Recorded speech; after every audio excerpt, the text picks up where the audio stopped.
예수님께서는 하나님 나라의 진리를 비유로 설명하셨습니다. 특별히 예수님의 다른 모든 비유들을 이해하는 데 있어서 씨 뿌리는 자의 비유가 기초가 됩니다. 씨는 여기서 이 씨 뿌리는 자의 비유에서 씨는 우리가 다 알다시피 생명의 말씀입니다. 하늘의 밀알이 땅에 떨어져 죽지 아니하면 열매를 맺을 수 없다는 말씀처럼 하늘의 이 말씀이 이 씨앗이 땅에 떨어져서 죽어야 생명의 역사가 나타날 수 있습니다. 씨앗이 때로는 길가와 또 돌짝밭과 가시덤불에 뿌려지기도 합니다. 말씀을 대하는 우리의 마음의 태도에 대해서 이 비유를 통해서 우리가 배울 점이 있습니다. 말씀이 자라나지 못하게 하는, 열매 맺지 못하게 하는 방해 요소들이 많이 있다는 것을 우리가 알 수가 있습니다. 물론 좋은 땅에 뿌려진 씨앗들도 있습니다. 영의 눈을 뜬 사람, 마음의 눈을 뜬 사람은 착하고 좋은 마음으로 그 말씀을 받습니다. 그리고 그 말씀을 묵상하며 그 말씀을 깨닫습니다. 그리고 주님께서 인내하면서 그 말씀을 삶에 적용하는 예수님의 진정한 가족을 통해서 30배, 60배, 100배의 열매를 맺게 하십니다. 제일 중요한 것은 무엇입니까? 예수님의 진정한 가족으로서, 영적인 내부자의 관점으로, 그리고 아주 가난한 심령으로서 주님께서 말씀하신 그 비유에 대해서 가난한 심령을 가지고 주님께 나아가 질문하는 것이 중요하다는 것을 우리가 배웠습니다. 이렇게 주님의 다스리심을 경험하고 주님의 역사가 나타나는 사람들은 세상이 감당할 수 없는 사람들입니다. 그러한 사람들의 삶은 감추려고 해도 감출 수가 없는 거죠. 오늘 본문 21절에서 23절의 말씀을 같이 한번 다시 읽어보겠습니다. 시작. 또 그들에게 이르시되 사람이 등불을 가져오는 것은 말 아래나 평상 아래에 두려함이냐 등경위에 두려함이 아니냐. 드러내려 하지 않고는 숨긴 것이 없고 나타내려 하지 않고는 감추인 것이 없느니라. 들을 귀 있는 자는 들으라. 등불을 켜놓은 상태에서 말이라는 곡식 담는 그릇 밑에 두거나 아니면 평상, 테이블 밑에 이 등불을 두지 않습니다.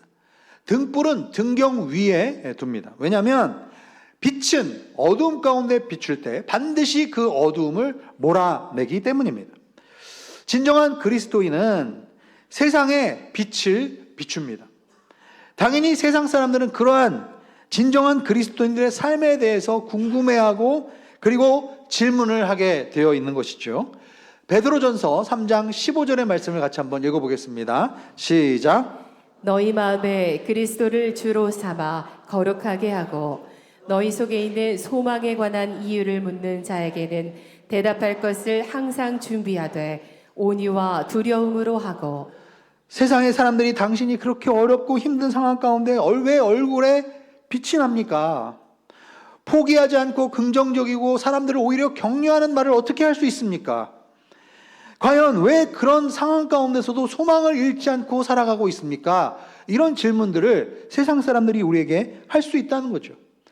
빛을 비추는 하나님의 백성에게는 자연스럽게 복음을 전할 수 있는 기회가 열리는 줄로 믿습니다. 오늘 본문 24절, 25절 말씀을 같이 한번 읽어보겠습니다. 시작. 또 이르시되 너희가 무엇을 듣는가 스스로 삼가라. 너희의 헤아리는 그 헤아림으로 너희가 헤아림을 받을 것이며 더 받으리니 있는 자는 받을 것이요 없는 자는 그 있는 것까지도 빼앗기리라. 여기서 헤아림이라는 단어의 뜻이 무엇인가요? 측정, 측량한다라는 그런 뜻입니다. 영어로는 measure라는 그러한 뜻입니다. 자, 그렇다면 너희의 헤아림으로 너희가 헤아림을 받는다라는 말의 뜻은 무엇일까요? 우리 안에 내면에 우리 영적인 역량, 영적인 캐파라고도 하는데 영적인 그러한 역량이 있고 영적인 그릇이 있는데 우리가 그러한 영적인 그릇을 넓히면 넓힐수록 그것에 따라서 담을 수 있는 양의 차이가 생긴다라는 그러한 뜻이겠습니다. 자, 이런 차원에서 생각해 보면 영적인 빈익빈 부익부 현상이 일어날 수 있다라고도 말할 수 있습니다. 30배, 60배, 100배의 은혜가 부어지는 사람들은 이미 그 사람들의 내면 가운데 그러한 그 영적인 그 내면의 용량이 만들어지고 있다라고도 이야기할 수 있습니다.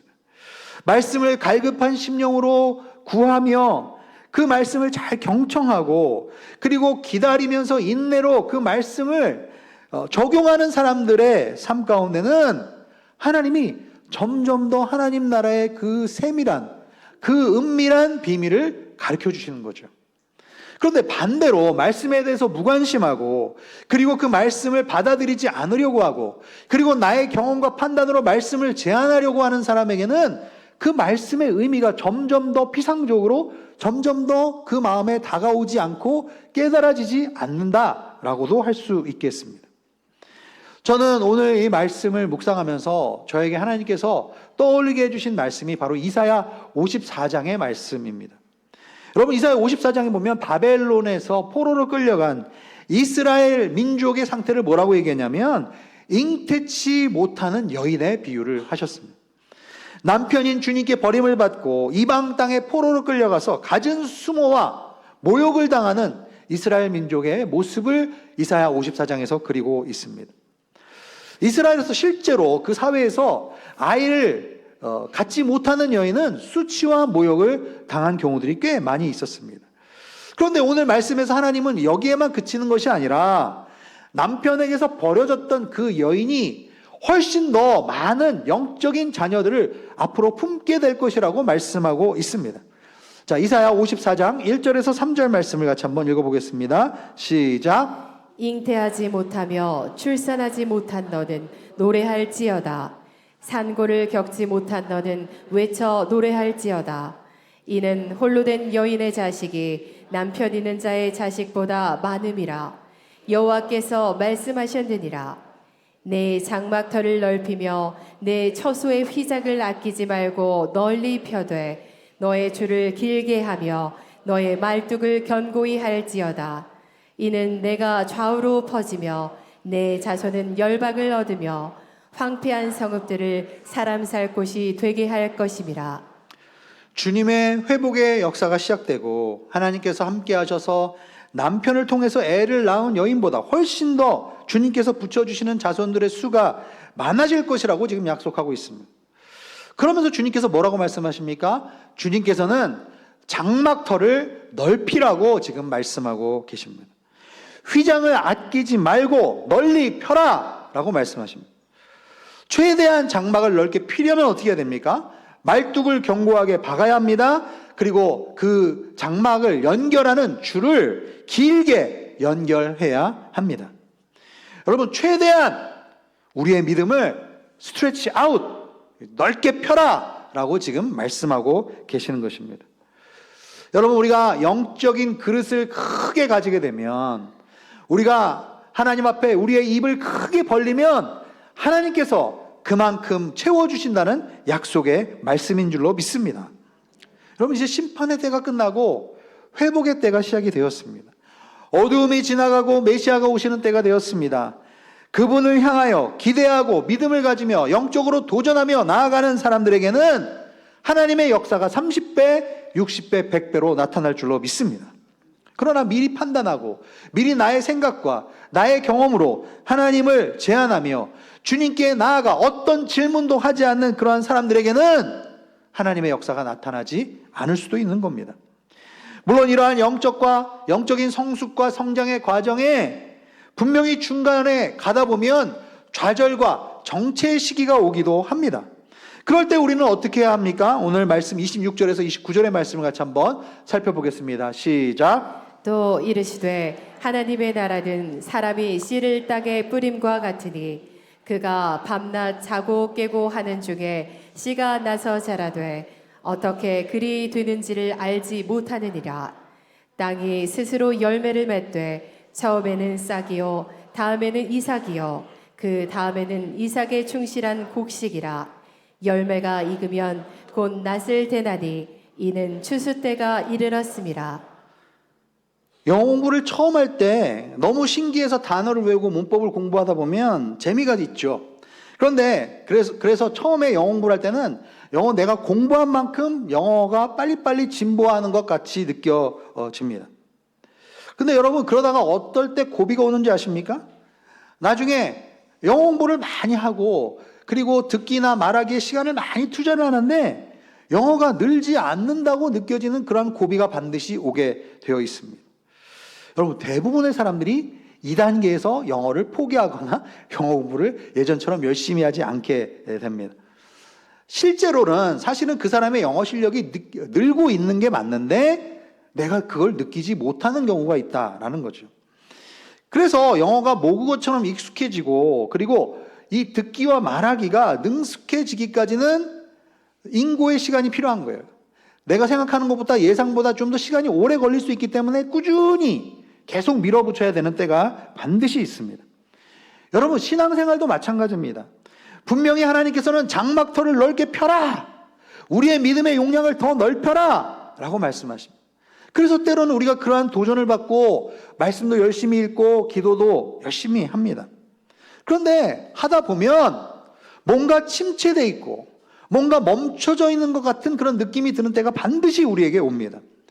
이럴 때 오늘 우리가 읽은 이 마가복음의 말씀이 우리에게 큰 도움을 준다는 것을 우리가 알 수 있습니다. 분명히 우리는 자고 일어나서 보면은 식물이 자라나는 것을 몰랐는데 그냥 지나가는 때가 있어요. 그런데 보니까 어느 날 일어나 보니까 식물이 싹이 돋아나고 있는 거예요. 어느 날 보니까 나도 몰랐는데 이삭이 생긴 겁니다. 그리고 어느 날 시간을 지나고 보니까 그 이삭의 알곡이 점점 채워져 갖고 그래서 그 열매 맺은 것이 고개를 숙이고 이렇게 내려와 있는 것을 보게 됩니다. 그래서 우리는 식물을 재배하다가 감탄할 때가 있어요. 어느 날 딱 일어났는데 야, 싹이 나 있네. 네. 그리고 어느 날 지나가다가 시간이 지났는데 보니까 내가 몰랐는데 여기에 이삭이 생기기 시작하고 있네. 그리고 어느 날 보니까 야, 이제는 알곡이 맺혀서 이 누렇게 벼가 익었네. 이렇게 우리가 탄식하고 놀랄 때가 있다라는 것입니다. 여러분, 하나님께서 우리의 영적인 이 용량을, 영적인 그릇을 넓혀 주실 때도, 키워 주실 때도 이러한 과정들을 때로는 겪을 때가 있다라는 거예요. 때로는 이렇습니다. 내가 지금 이렇게 잘하고 있는 게 맞나?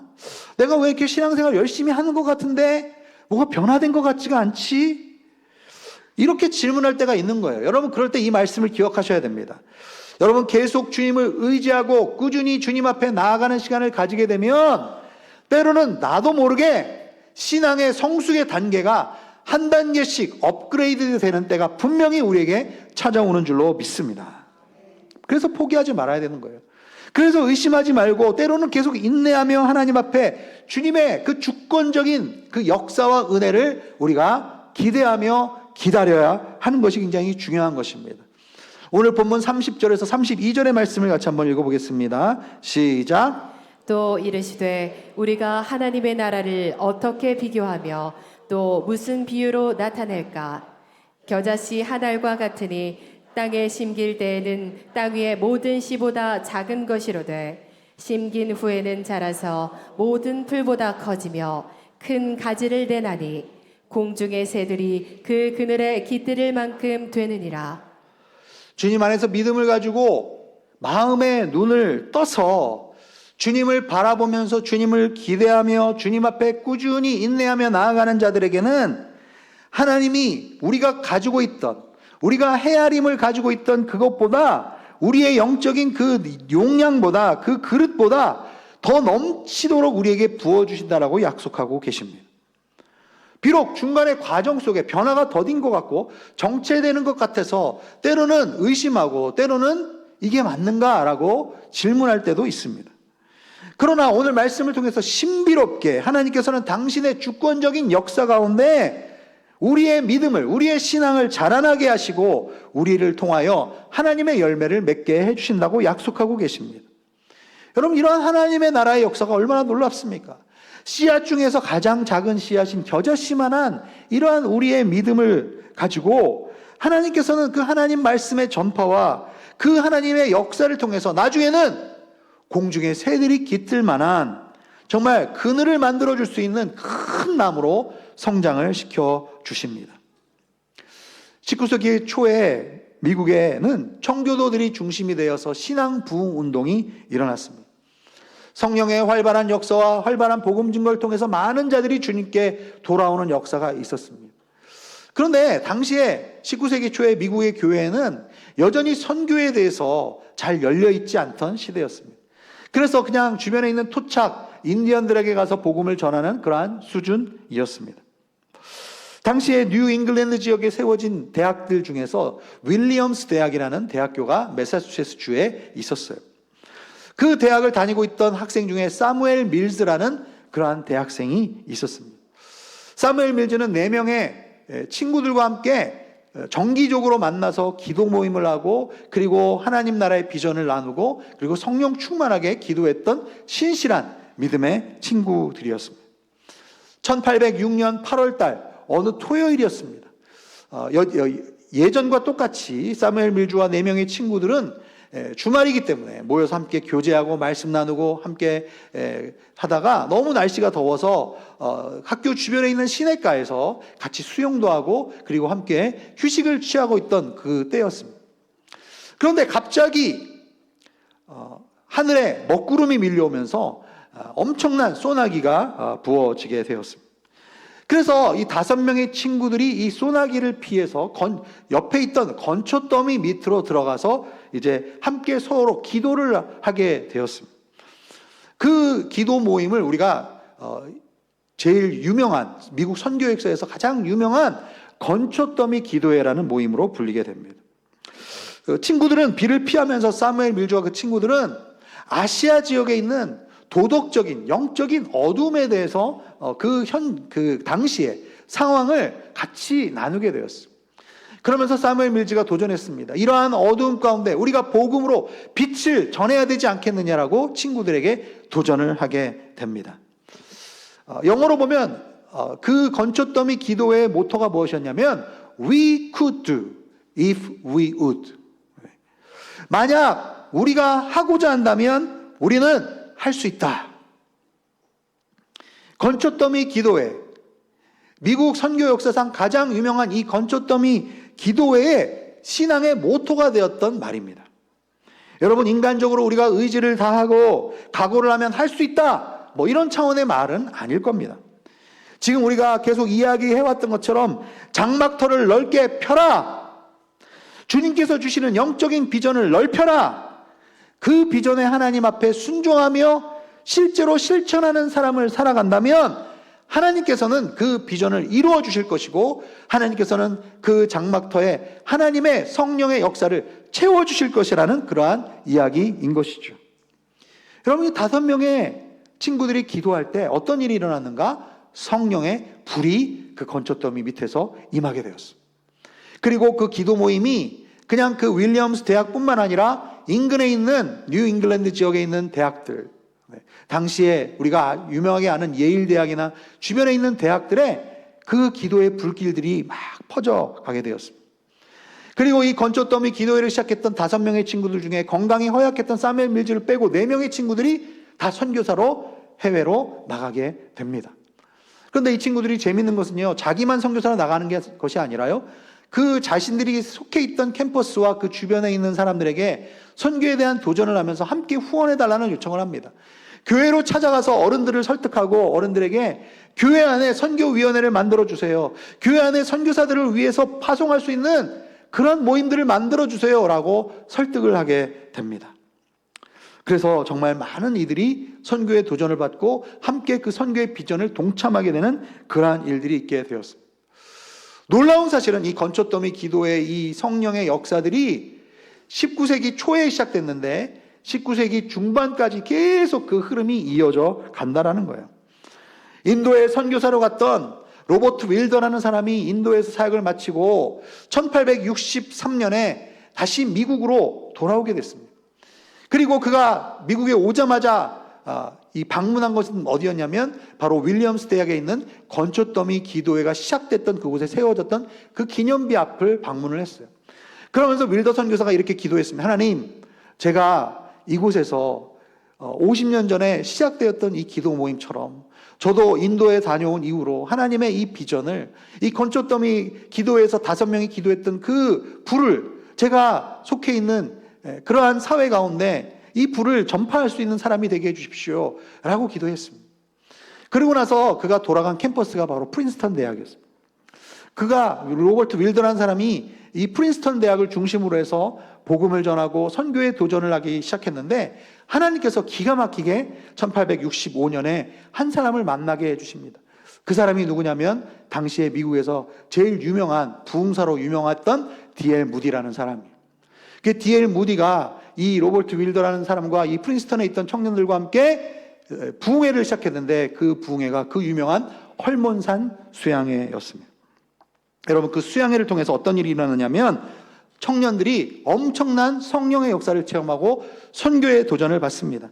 그리고 그 1866년에 시작되었던 이 헐몬산 수양회를 시작해서 시작된 이 운동이 20세기 중반 1950년대까지 그 운동이 계속 이어지는 것을 보게 됩니다. 그 운동을 우리가 뭐라고 부르냐면 학생 선교 자원 운동. 그래서 SVM이라고 우리가 부르는 미국의 제일 유명했던 그 학생 선교 자원 운동이 일어나게 되었습니다. 이 SVM을 통해서 수만 명의 미국의 청년들이 선교사로 자원을 하게 되고요. 그리고 놀라운 사실은 한국의 최초로 선교사로 왔던 아펜젤러와 언더우드 선교사님도 이 학생 선교 자원 운동을 통해서 이 헐몬산 수양회 집회에 참여하면서 도전을 받아서 선교의 비전을 받고 그리고 한국 땅에 복음을 들고 이 땅에 오게 되었다는 사실입니다. 여러분, 하늘의 겨자씨와 같은 정말 건초더미에서 비를 피해서 정말 기도했던 이 5명의 청년들의 이 작은 모임이 정말 학생 선교 자원 운동이라는 거대한 나무로 변화되었고, 그리고 그 거대한 나무에 수많은 새들이 와서 깃들게 되었다라는 것을 우리는 기억해야 될 줄로 믿습니다. 여러분, 그들이 영적인 비전을 계속 넓히면서 장막터를 계속 넓혔을 때, 하나님의 선교의 꿈을 넓혔을 때 그들은 단순히 선교의 비전, 꿈만을 꾼 꿈돌이들이 아니었습니다. 장막줄을 쭉 펴고 말뚝을 견고하게 박았다는 거죠. 즉, 삶에서 내가 할 수 있는 영역에서 내가 구체적으로 순종할 수 있는 그 일들을 실제적으로 순종하며 나아갔을 때 하나님의 나라의 역사가 열방 가운데 나타날 수 있었습니다. 이제 오늘 본문의 마지막 이야기를 한번 살펴보도록 하시겠습니다. 예수님의 그동안 비유의 말씀과는 좀 전혀 다른 에피소드 같습니다. 그러나 제가 생각하기에는 오늘 예수님께서 말씀하신 그 비유와 이 비유의 해석들이 오늘 마지막에 나오는 이 스토리와 맥락이 연결한다라고 저는 생각합니다. 35절에서 38절의 말씀을 같이 한번 읽어보겠습니다. 시작. 그날 저물 때에 제자들에게 이르시되 우리가 저편으로 건너가자 하시니 그들이 무리를 떠나 예수를 배에 계신 그대로 모시고 가매 다른 배들도 함께 하더니 큰 광풍이 일어나며 물결이 배에 부딪혀 들어와 배에 가득하게 되었더라. 예수께서는 고물에서 베개를 베고 주무시더니 제자들이 깨우며 이르되 선생님이여 우리가 죽게 된 것을 돌보지 아니하시나이까 하니, 유대에서는 해가 저물고 날이 어두워지면 새로운 하루가 시작되는 것으로 봅니다. 즉, 예수님께서는 지금 새로운 하루를 시작하면서 갈릴리 호수 건너편에 가서 새로운 사역을 지금 계획하고 계시는 겁니다. 예수님께서는 분명한 목적과 의도를 가지고 지금 움직이고 계십니다. 그런데 제자들의 관점에서 보면 전혀 예기치 못했던, 전혀 예상하지 못했던 인생의 난관이, 어려움이 지금 그들에게 찾아온 것이죠. 갈릴리에서 큰 광풍이 일어나 배를 치게 되고, 그리고 갈릴리 호수의 물이 배로 점점 들어오게 되는 급박한 상황을 지금 마주하게 된 것입니다. 여러분, 인생을 살아가면서 예기치 않은 고난과 어려움이 찾아오면 여러분 어떻게 하십니까? 여러분 어떤 마음을 가지십니까? 그동안 내가 가지고 있던 경험과 지식과 인맥을 총동원해서 그것을 해결해 보려고 우리는 노력합니다. 그러나 그것이 해결되지 않는다라고 생각되어질 때 우리는 어떻습니까? 매우 당황해하며 두려움이 우리에게 엄습해 오는 것을 피할 수 없습니다. 제자들은 예수님의 말씀을 많이 들었고 그리고 기적을 경험했지만 여전히 두려움 가운데 어찌할 바를 몰라 하고 있습니다. 안타까운 사실은 무엇인가요? 예수님은 지금 이 상황에 지금 어디에 계십니까? 예수님은 바로 배 뒤에서 지금 주무시고 계시다는 거예요. 예수님은 지금 배 안에서 제자들과 똑같이 풍랑을 경험하고 있었고, 제자들이 느끼는 것처럼 똑같이 예수님이 자고 있는 그 배 안으로 물이 들어오고 있다는 것을 기억을 해야 합니다. 그런데 제자들은 혼자서 이 일을 겪고 있다고 느꼈습니다. 예수님은 아무것도 하실 수 없다, 예수님은 주무시고 있다라는 그런 생각만 한 것입니다. 여러분, 재미있는 사실은 요나서 1장에 보면 풍랑이 일어났는데 배에서 자고 있는 사람이 한 사람 더 있습니다. 그 사람이 누구죠? 네, 요나입니다. 요나는 하나님께서 말씀하셨던 그 니누의 성으로 가서 복음을 전한 것이 아니라 하나님께서 말씀하셨던 것과 반대 방향인 스페인, 다시스 방향으로 배를 타고 갔습니다.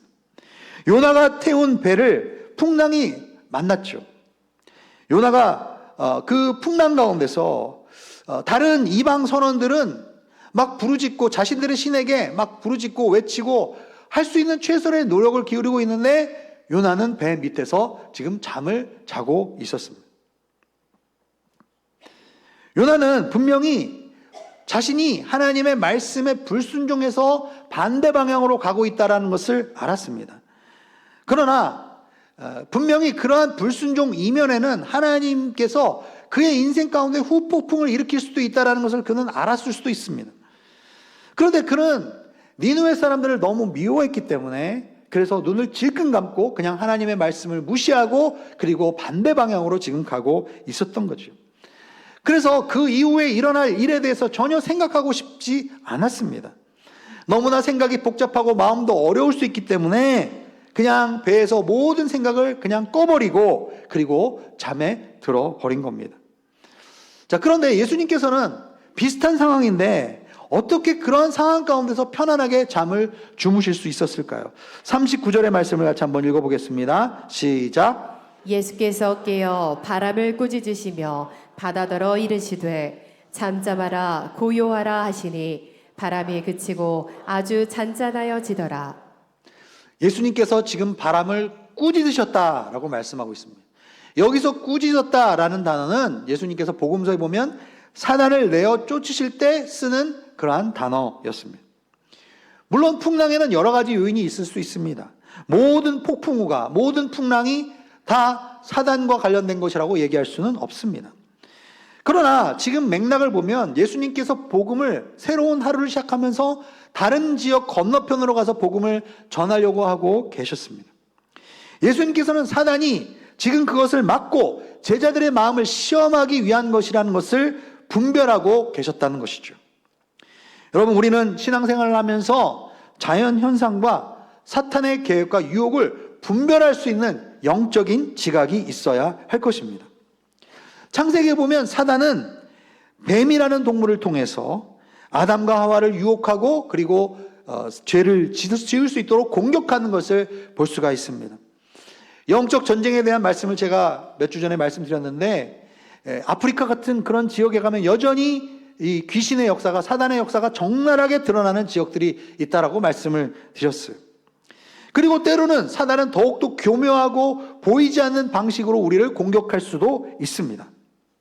세상의 권력과 권세와 정사와 그리고 돈과 쾌락과 그리고 온갖 무신론과 거짓 사상과 이념 등으로 사단은 여전히 우리를 보이지 않는 모습으로 공격할 수 있다는 것이죠. 여러분, 우리가 이러한 사단의 괴계와 전략을 분별하고 알아차릴 때 극한의 두려움에 절망에 빠지지 않을 수 있습니다. 네. 자막 한번 띄워주시면 제가 한번 더 읽어보겠습니다. 네. 강조해서 제가 읽고 싶은데 안 나와서. 네.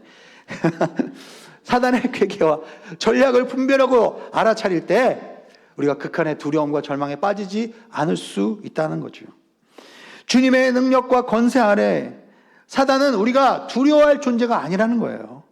예수 그리스도의 이름에 사단은 벌벌 떨게 되어 있습니다. 그렇기 때문에 예수님께서는 풍랑 가운데서도 평안하게 잠을 주무실 수 있었습니다. 요나가 배에서 몰래 잠을 잤던 것과는 전혀 다른 상황이라고 볼 수가 있겠죠. 안타까운 사실은 무엇입니까? 이러한 예수님과 함께 배에 타고 있었던 제자들이 그 예수님의 마음, 그 예수님의 의도를 전혀 몰랐다는 점에 있습니다. 여러분, 지금 여러분의 삶 가운데 풍랑과 폭풍우가 여러분 삶 가운데 밀어닥치고 있습니까? 혹시 예수님이 여러분과 함께하고 계시는데도 불구하고 예수님께서 아무런 도움을 주고 있지 않다라고 느끼시고 계시지 않습니까? 내가 이렇게 힘들어하고 있는데 예수님은 주무신다라고 혹시 여러분 느끼고 계시지는 않는지요? 여러분, 오늘 주님 앞에 여러분의 상황이 어떠하든지 간에 주님의 생각과 마음을 주님께 묻는 우리 모두가 될 수 있기를 주의 이름으로 축복합니다. 이러한 우리의 삶 속에 예수님께서는 어떻게 말씀하고 계십니까? 40절 말씀을 한번 같이 읽어보겠습니다. 시작. 이에 제자들에게 이르시되 어찌하여 이렇게 무서워하느냐 너희가 어찌 믿음이 없느냐 하시니. 두려움에 떨고 있는 제자들에게 예수님께서 이렇게 말씀하십니다. 어찌하여 두려워하느냐? 어찌하여 이렇게 믿음이 없느냐? 라고 말씀하고 계십니다. 여러분, 마귀가 우리를 향해서 가지고 있는 전략 중에 하나가 무엇입니까? 마음에 두려움을 심어주면서 예수님을 향한 믿음의 용량을, 믿음의 그릇을 줄어들게 만드는 것이 사단의 전략입니다. 여러분, 하나님께서 우리 가운데 역사하시는 하나님의 방식은 무엇입니까? 하나님은 우리로 하여금 믿음의 장막터를 넓히기를 원하십니다. 그래서 우리를 통하여 하나님의 역사로 통로로 우리를 사용하기를 원하십니다. 요한일서 3장 20절에서 22절 말씀을 같이 한번 읽어보겠습니다. 시작. 이는 우리 마음이 혹 우리를 책망할 일이 있어도 하나님은 우리 마음보다 크시고 모든 것을 아시기 때문이라. 사랑하는 자들아, 만일 우리 마음이 우리를 책망할 것이 없으면 하나님 앞에서 담대함을 얻고 무엇이든지 구하는 바를 그에게서 받나니 이는 우리가 그의 계명을 지키고 그 앞에서 기뻐하시는 것을 행함이라. 여러분, 두려움을 가질 때 우리의 마음의 용량이, 우리의 마음의 그릇이 점점 줄어듭니다. 죄책감으로 신음할 때 우리의 영혼이 주님 앞에서 움츠려들게 되는 것이죠. 중요한 것은 우리의 상황보다, 우리의 생각보다, 우리의 마음보다 크신 하나님의 사랑이 우리 마음 가운데 부어지는 것이 중요합니다. 온전한 사랑은 두려움을 내어 쫓습니다. 십자가의 사랑이 우리 마음 가운데 부어질 때 우리 안에 징벌에 대한 심판에 대한 두려움으로 죄책감으로 움츠려드는 마음을 주님께서 펴주시고 그리고 그 마음을 바꿔주십니다. 주님께서는 우리의 마음 안에 영적인 담대함을 회복시켜 주기를 원하십니다. 여러분, 우리의 믿음의 용량이 커지고 회복되고 담대함으로 주님께 기도하며 나아갈 때 하나님께서는 당신의 능력을 우리 가운데 부어주시기를 기뻐하신 줄로 믿습니다. 그럴 때 우리는 주님의 계명을 지키게 되고 주님께서 기뻐하시는 일들을 이 세상 가운데 우리가 행하게 되는 것입니다. 마지막으로 41절 말씀을 한번 같이 읽어보겠습니다. 시작. 그들이 심히 두려워하여 서로 말하되 그가 누구이기에 바람과 바다도 순종하는가 하였더라. 그가 누구이기에 바람과 바다도 순종하는가? 이 제자들의 마지막 이 고백이, 이 마지막 질문이 매우 의미심장하다라고 할 수 있습니다. 제자들은 본질적으로 이 질문을 던진 겁니다. 그가 누구기에? 제자들은 정말 예수님이 어떤 분인지를 알았는가?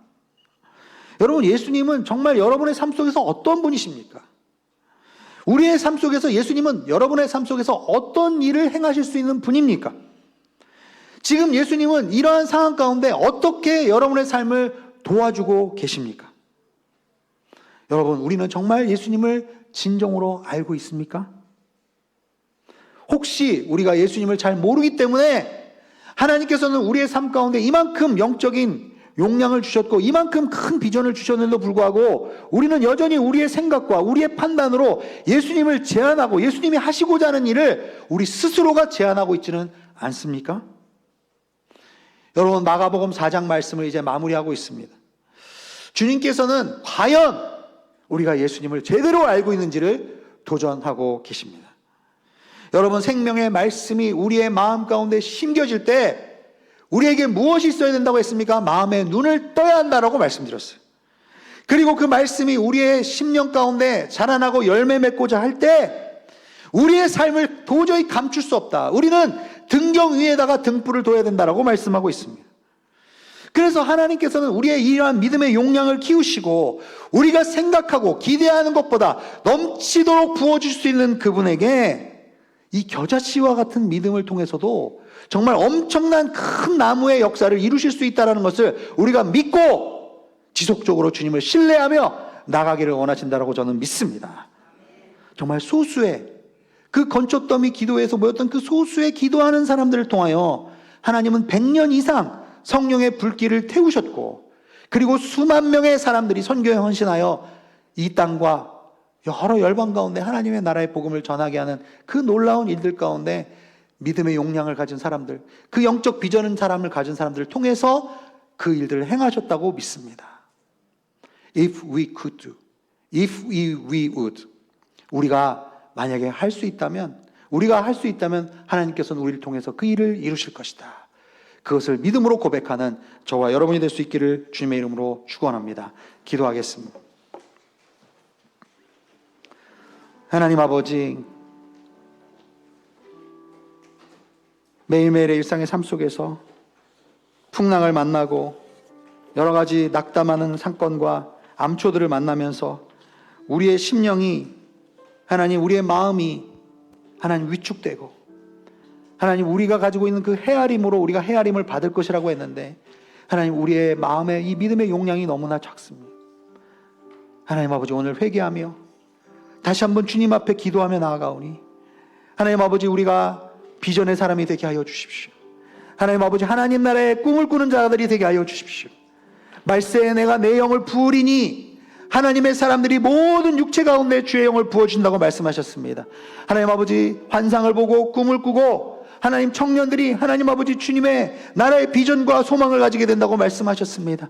하나님 아버지, 우리 드림교회가 하나님 그 이름에 걸맞게 하나님 나라의 꿈을 꾸는 교회가 되게 하여 주시옵소서. 하나님의 영적인 비전을 갖는 교회가 되게 하여 주시옵소서. 하나님 아버지, 장막터를 넓게 피하고 말씀하시는 그 주님의 은혜 가운데 나아가는 저희들 될 수 있도록 축복하여 주시옵소서. 그렇게 행하실 주님께 감사드리며 예수님의 이름으로 기도합니다. 아멘. 우리 다 함께 일어나서 같이 찬양하며 기도하며 나가겠습니다.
우리 시간 함께 기도할 때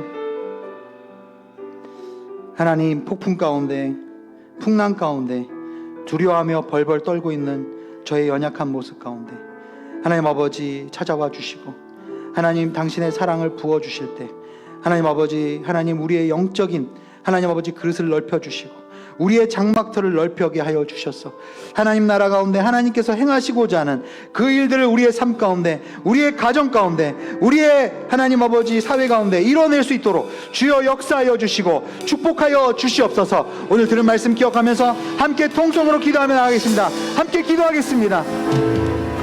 하나님 아버지, 주님 앞에 기도하며 나아갑니다.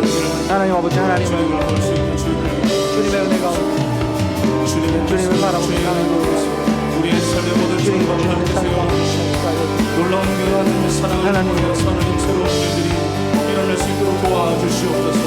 두려워하지 않게 하여 주시고 그 두려움에서 이겨내는 주님의 뜻을 알아가는 우리 삶 살 수 있도록 주님 함께하여 주시옵소서. 그 성령의 은혜를 통하여 하나님의 인도하심과 하나님 우리 함께하심을 통하여서 우리의 장막을 넓히는 우리의 삶이 될 수 있도록 주님 함께 하시고 주님 그 놀라운 사랑을 경험하게 하여 주시옵소서. 새로운 일들이 일어나게 하시고 우리의 삶의 모든 지경이 넓혀지며 장막의 모든 것들을 넓혀주는 그 일들이 일어나게 하여 주시옵소서. 주님 함께 하소서. 주님 위로하소서. 두려움을 떨칠 수 있는 그 일들이 하나님의 능력으로 경험하는 귀한 은혜를 함께 하시고 주의 은혜를 더하여 주시옵소서. 주여 인도하소서.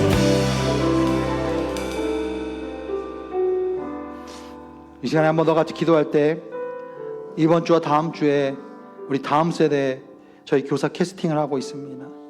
우리 다음 세대들이 하나님 사무엘 밀주와 같이 영적 비전을 가지고 이 세상을 변화시키는 하나님의 자녀들로 이 드림교회 안에서 하나님 어렸을 때부터 말씀을 배우고 주님의 음성을 듣고 성령을 체험하는 놀라운 다음 세대들이 우리 교회 가운데 일어날 수 있게 축복하여 주옵소서. 이 일을 위해 수고하고 애쓰는 우리 모든 다음 세대 교육자들과 하나님 아버지 우리 교사들을 축복하여 주시옵소서.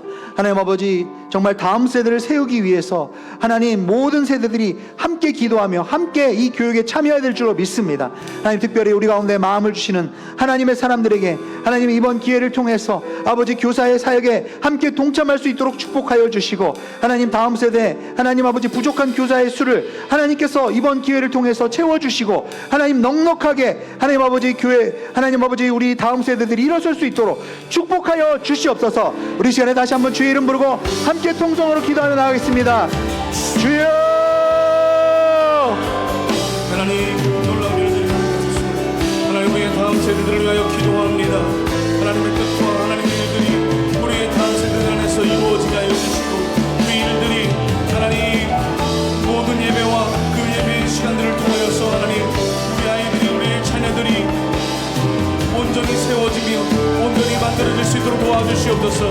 그 일을 준비한 우리 교육자들과 또한 모든 교사 선생님들 하나님께서 은혜를 더하여 주시고 특별히 하나님 2025년도를 준비하는 모든 과정들 속에 제일 먼저 하나님 교사 선생님들을 하나님 모집하오니 하나님 우리가 선한 부담감들을 갖게 하여 주시고 그것을 통하여 하나님 결단하여서 우리의 자녀들 우리의 다음 세대들을 바로 세울 수 있는 일들이 있게 하여 주시옵소서. 주님 함께 하소서.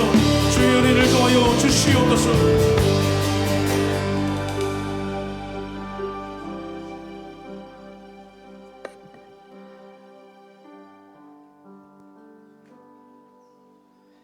하나님 주님께서 날 부르신 뜻이 내 생각보다 크고 주님께서 내가 생각하는 나의 인생의 계획보다도 하나님 더 놀라운 계획을 가지고 계심을 믿습니다.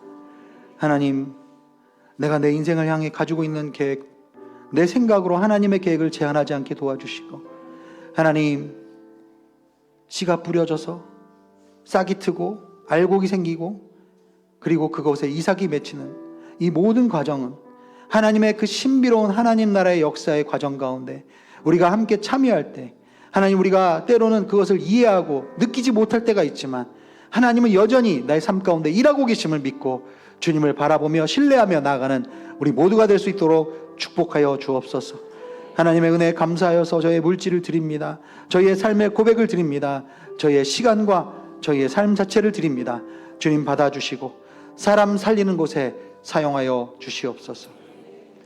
이제는 우리 주 예수 그리스도의 은혜와 하나님 아버지의 크신 사랑과 성령의 교통하심이 오늘 예배하는 모든 이들 가운데 또 또한 드림교회와 JATC 가운데 열방에서 사역하시는 모든 선교사님들 가운데 그리고 다음 세대 모든 부서들과 우리 선생님들과 우리 다음 세대 위에 지금부터 영원토록 함께하옵시기를 간절히 축원하옵나이다. 아멘.